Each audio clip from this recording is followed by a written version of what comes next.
Hi guys, welcome to Challenge the Road. I am on holiday in Morocco. First time I've been to Morocco. Really enjoying it here actually. Been on the beach, the pool. But I was having a little think about the channel and videos that I want to do. Also had a bit of advice from Jeff Buys Cars. He said to me, Richard, concentrate on figures, numbers, that's what you're good at.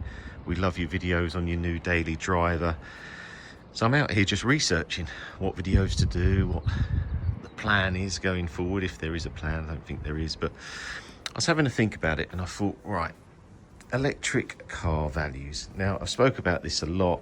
We had the electric cars, we had the Q4, E-Tron, had the Porsche Taycan, all these different ones. And I said I'd come out of them because I was worried about depreciation.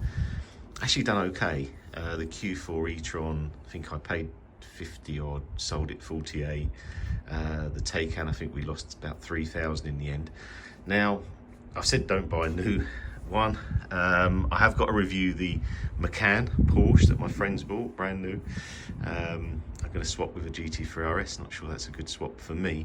But I was just looking at these E-Trons thinking, I wonder where they are, because I remember I test drove one when they first come out, and I think they're about 75k. I'm just going to go on here. Haven't got a mic in that because it's an unplanned video. But I thought, well, I know they're about 70k odd new.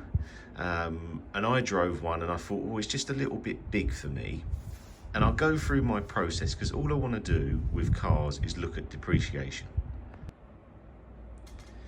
So how I tend to do it is I'd look at the highest price, which is 75k for an E-Tron. That's an Audi, that's a 2024 plate, 7,800 miles.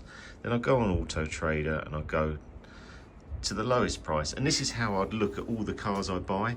I'm just trying to look at what's my depreciation on the car, whether you buy it in cash or you buy it monthly, HP, whatever. I'm just looking at depreciation. I'm not really looking at how much the car is going to cost me a month or whatever. I'm just looking at how much is it actually going to cost me. This is quite frightening with these because I was looking at the values and I found one. Let's try and find it again here.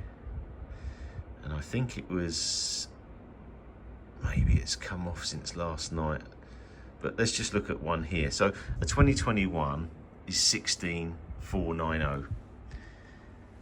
So in 4 years, I'm basically £60,000 down if I paid that new.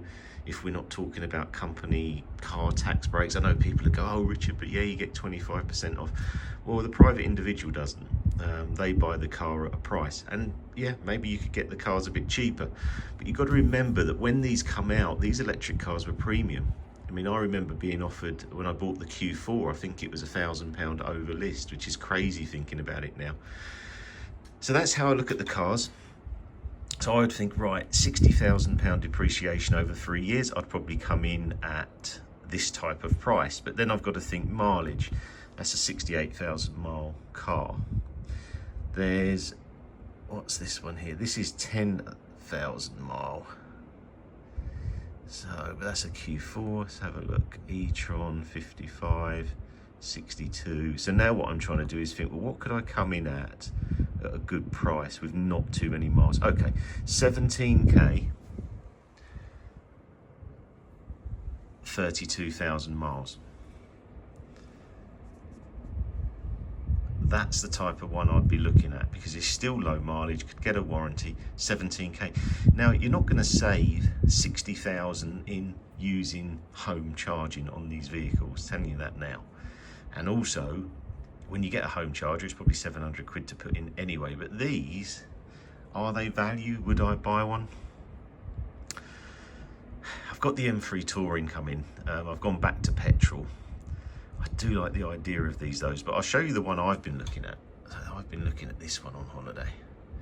And I know I've got too many cars and shouldn't buy any more, but the Audi E Tron GT, which is similar to the Porsche Taycan. And I've been watching them for a while, and I've been thinking, how low can they go? Well, I'm just looking here, and they're under 40k now. And this is a 42,000 mile car. 37,994, and I'm looking at that. It's 2022 plates. It's only 3 years old. 93 kilowatt battery. So just so you know, you're probably going to get about 3 kilowatts per kilowatt, 3 kilowatt miles. So that's 180. I reckon you're probably going to get about 220, 240 from this battery, maybe at a push in the summer. But I do like the look of these. I really like the look of these. So it's 42,000 miles. Oh, it's VAT qualifying as well. So you could put that through a business, get 18% tax relief, and look at the VAT if you've done it through like a PCP lease. So, oh, it's through power lease, there you go. That's why it's VAT.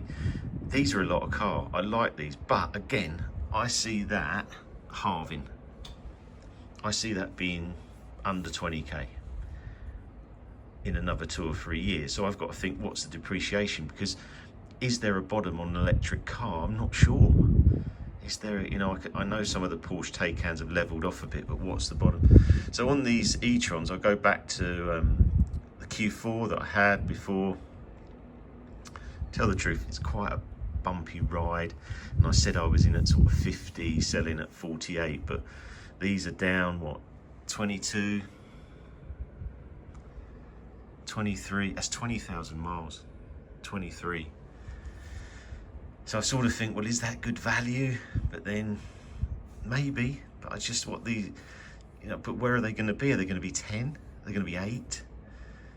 We haven't had this before. We haven't, you know, if you were in a, I'll give you an example, like if I was thinking of buying a petrol and say it was an RS4 and it was 75,000, I'd be looking at that 3 years time being 50.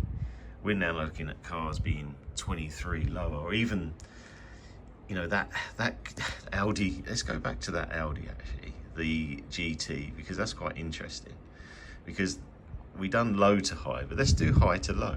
So how much is 127? 127. And that car is a 2025 plate, but that's going to be worth 40 grand. 40 grand. So that's 90 odd thousand depreciation. Now I know there's ones on there that are going to be less and you can do a deal, but that is the highest one on Auto Trader today. 100,000, brand new one there. So can you afford the depreciation? And that's what I think I'm going to base a lot of my videos on going forward. I mean, like you'll see with the M3 Touring, when I do the video of that, you know, as my next daily, you'll see why I've gone down that route. I think you're going to be incredibly surprised with what I've paid for a new car. Because it's absolutely brand new spec, you know, the latest 530 horsepower M3 Touring, and I think you'll be quite surprised.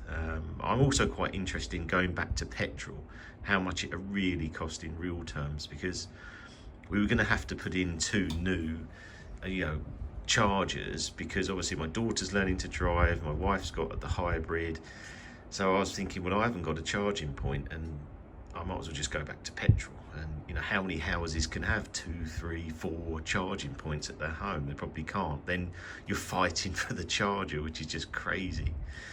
I've done this on quite a lot of cars. I'll finish this here because yeah, I'm on holiday. I'll be back soon. I'm looking forward to bringing more of these videos. But just in the comments, are there any cars you're looking for? Is there any interest in different models, in electric, hybrid, maybe like what do you think is the best SUV hybrid? You know, I love doing this. I'm doing it all the time anyway, so it's very, very easy videos for me. So hope you enjoy these videos going forward. Please like, share, subscribe. We're at 21k now, which is brilliant, and look forward to seeing you all soon.